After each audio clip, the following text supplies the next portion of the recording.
He is the host with the most, and he's rocking coast to coast smooth.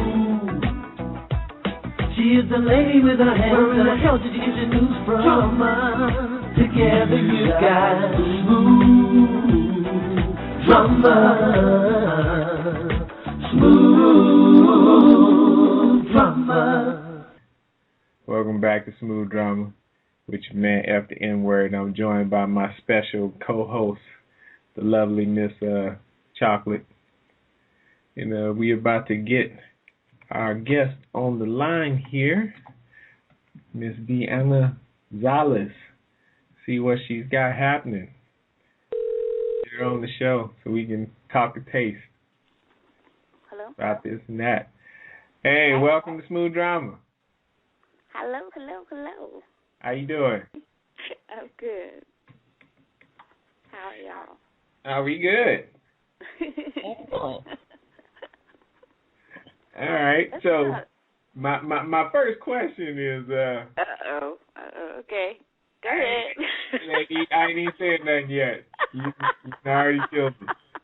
Now I want to know what I'm reading your style, and you say you mentioned the word romantica. What is romantica? Explain that to us.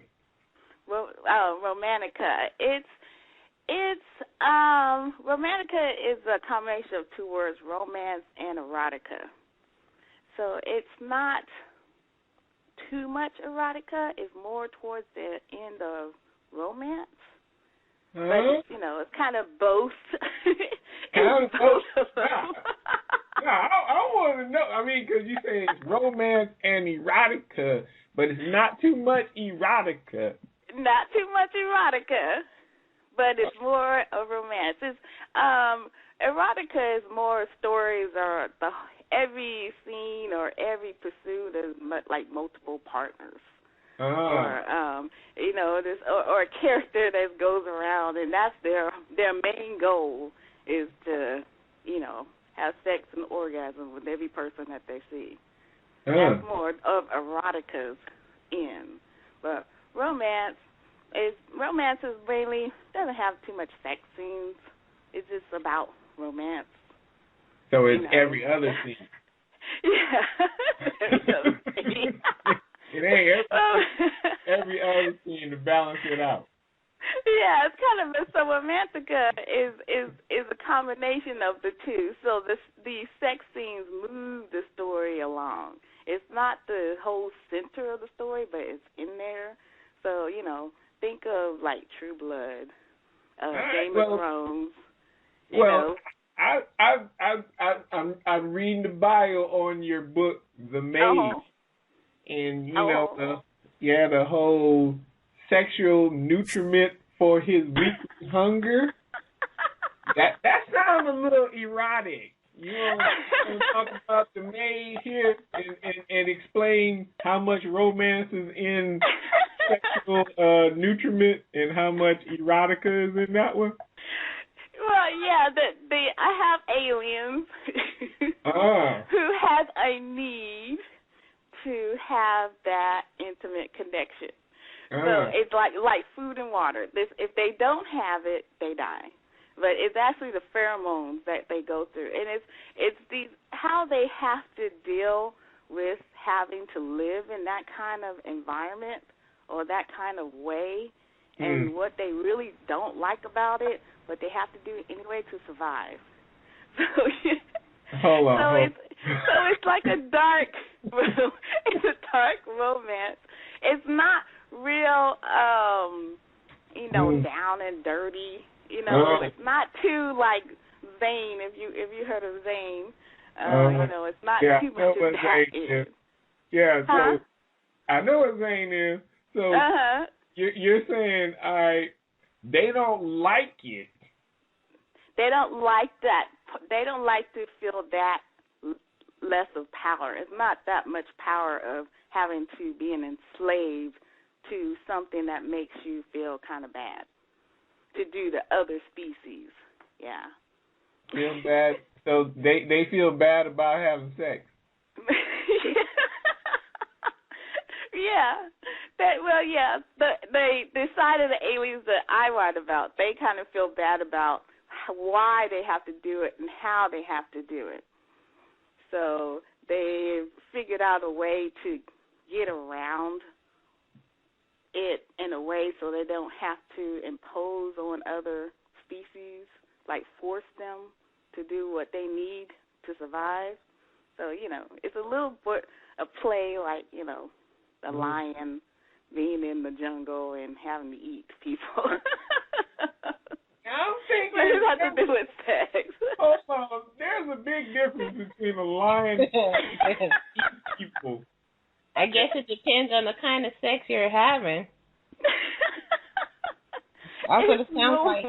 It's not normal because they have tentacles, but yeah, it's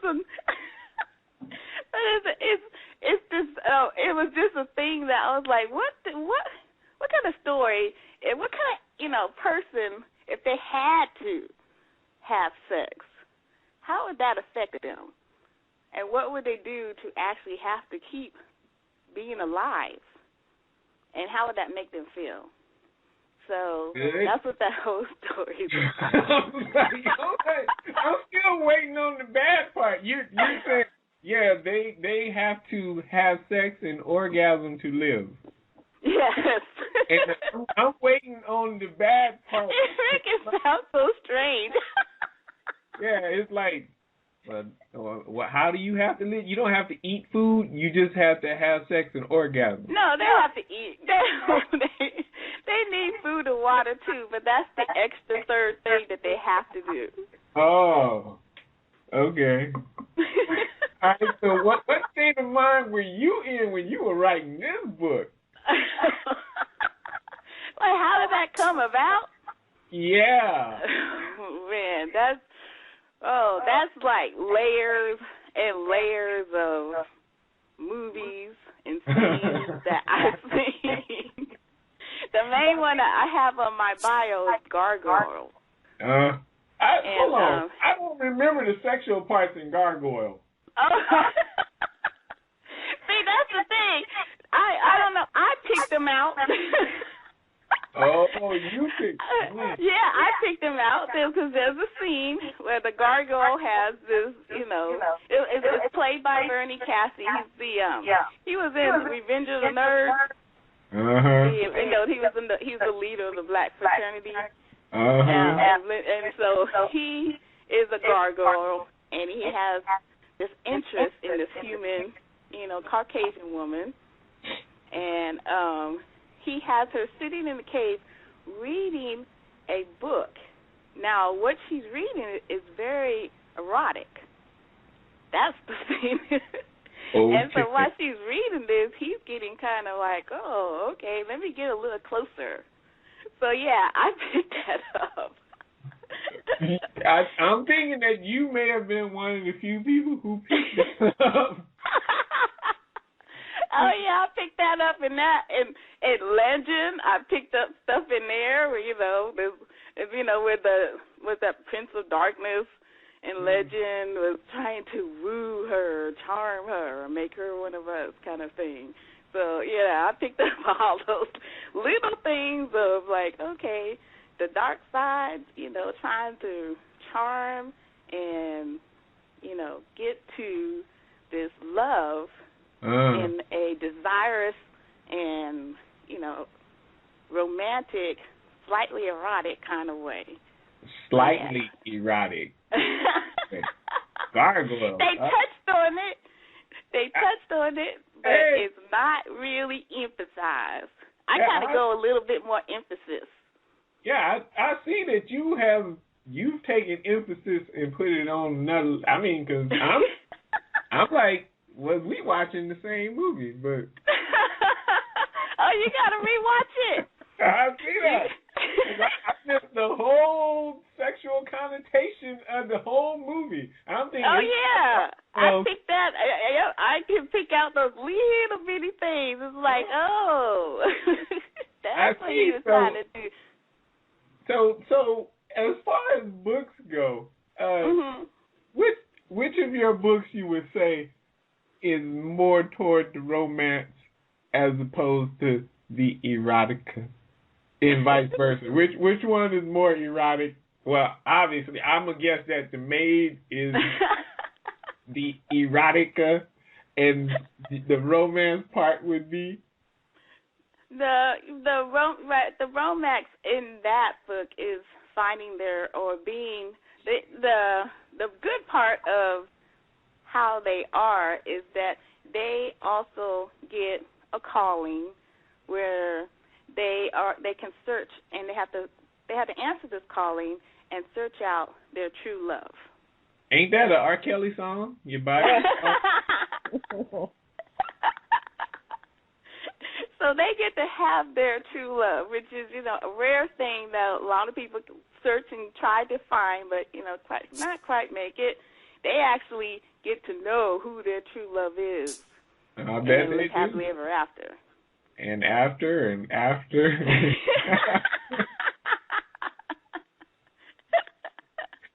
Yes, and after and after.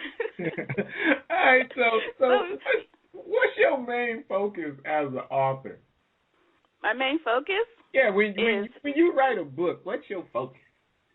My focus is the happily ever after and the true love. I usually start off very dark.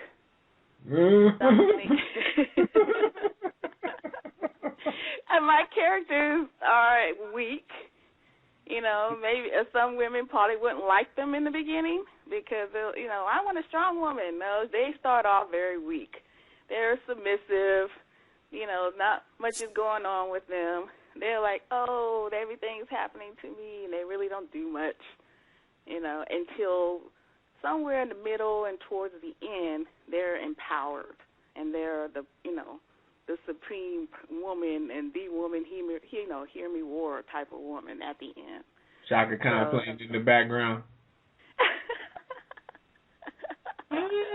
Everyone. Anyway. Okay. Yeah, I'm not trying to say. Now, Go ahead. Your focus is happily ever after. So, yes.